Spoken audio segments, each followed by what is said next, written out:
All right, in this video, we're going to be discussing linear inequalities. So let's go ahead and get started. So first of all, let's do a little introduction here. An inequality is a statement that contains the symbols less than or equal, greater than, or greater than or equal. So these are called inequalities. You should be able to read these just from looking at them. So let's go ahead and look at some examples of equations. Things like x equals 3, negative 3y plus 7 equals 12. So the only difference with inequality is instead of the equation sign, we're going to have one of these inequality signs. So how about x is greater than 3? That would be an inequality. And negative 3y plus 7 is less than or equal to 12 would be an inequality. All right, let's go ahead and move on to the next slide. And we're going to talk about graphing inequalities. So first of all, we're going to graph x is greater than 3.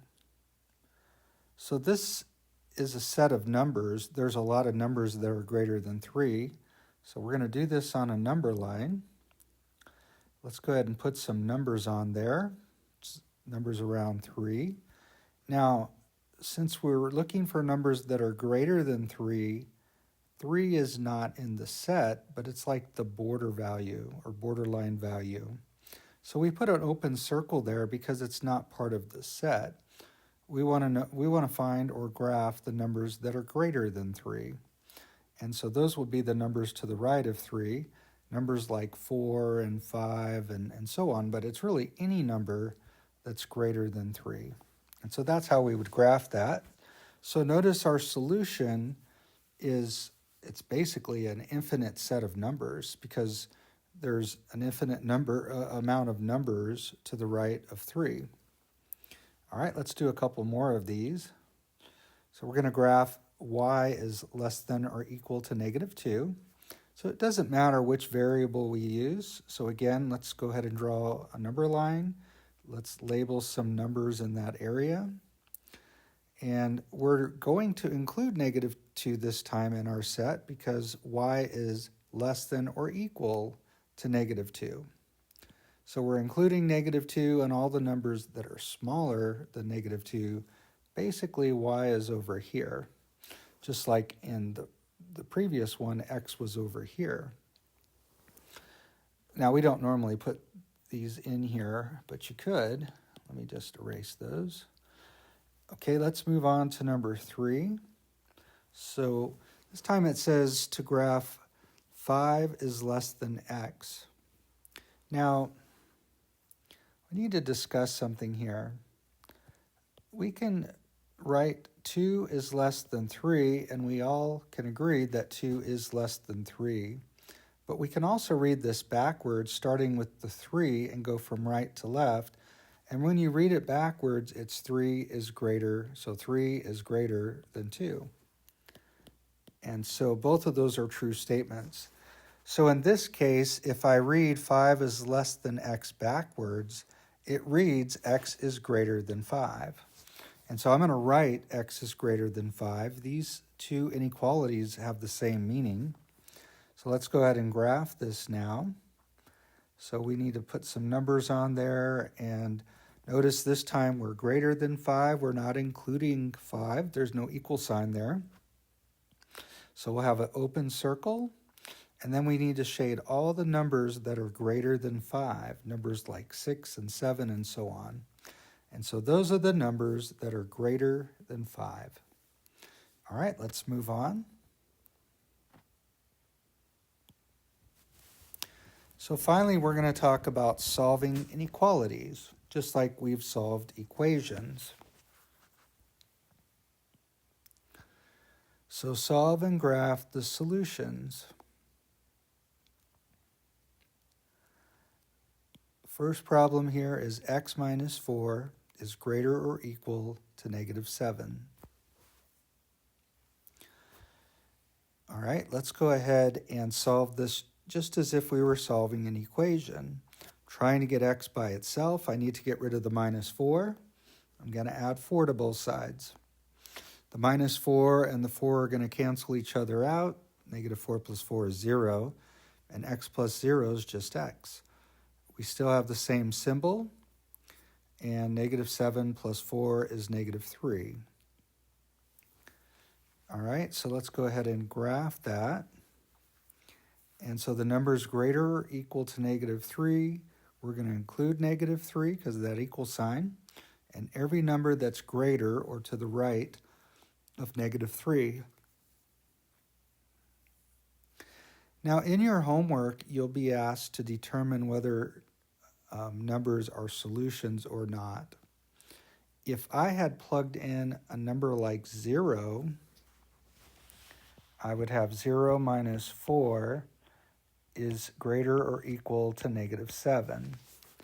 And negative 4 is greater or equal to negative 7 because negative 7 would be to the left of negative 4 on the number line here. And so negative 4 is greater, and so 0 would be a solution. We said x was 0. So 0 is a solution, and you can see it's a solution here. What if I picked a number like negative 5? Let me just work in the same spot here. So x would be negative 5 minus 4 is greater or equal to negative 7. This is negative 9 is greater or equal to negative 7. And actually, negative 9 would be to the left of negative 7 on the number line. And so negative 9 is not greater. And so negative 5, which is what we plugged in for x, is not a solution. And we can actually see it on the number line that that's not a solution. So if you want to know if a number is a solution or not, you just plug it in and see if the inequality is true or not, or false. So let's go ahead and move on. Number 2 and 3. So let's do number 2 here. We have 5 times x is greater than negative 35. To get x by itself, the opposite of multiplying by 5 is dividing by 5. So we'll divide each side by 5. We're going to get x is greater than negative 7. Just negative 35 divided by 5 is negative 7. Let's go ahead and graph that.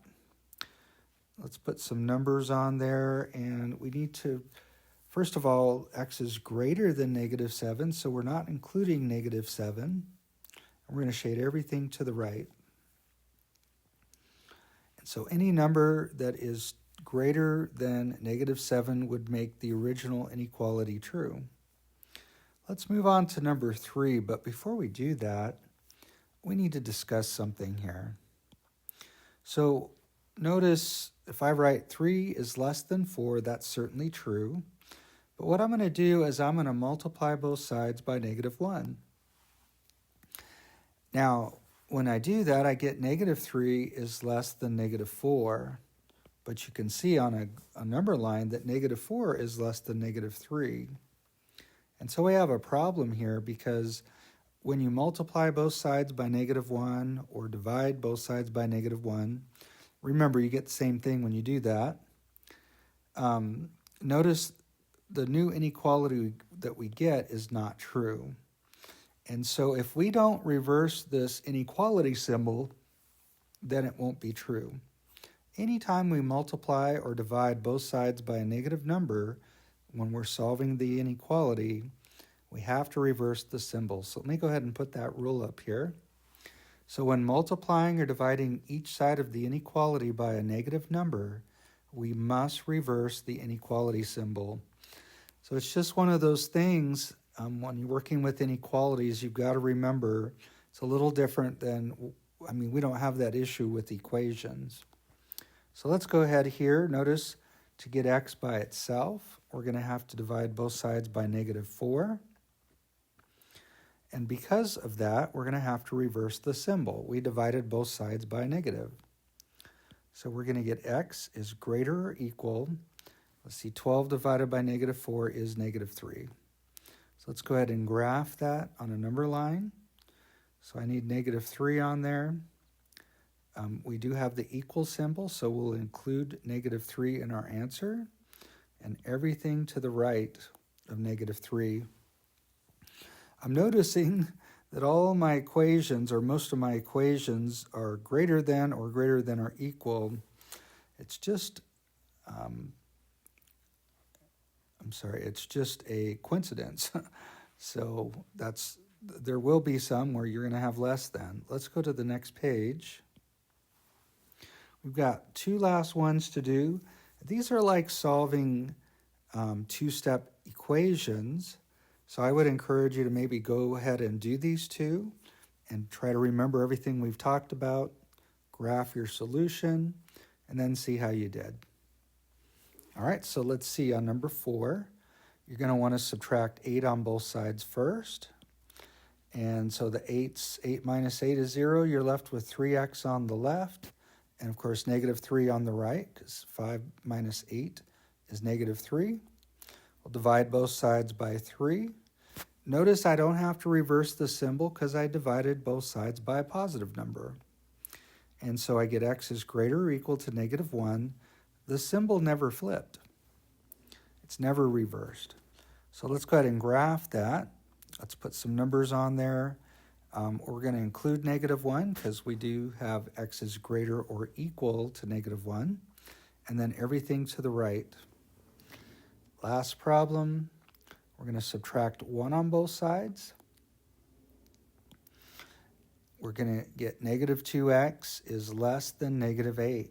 So notice to get x by itself, I'm going to have to divide both sides by -2, which means I've got to reverse that symbol. So I'm going to get x is greater than +4. So let's go ahead and graph that. Let's see, we're not going to include 4, so it'll be an open circle. And again, this one's greater. If it were less than, we would be shading to the left. But here we're going to shade to the right. And that will do it for this problem and for this video.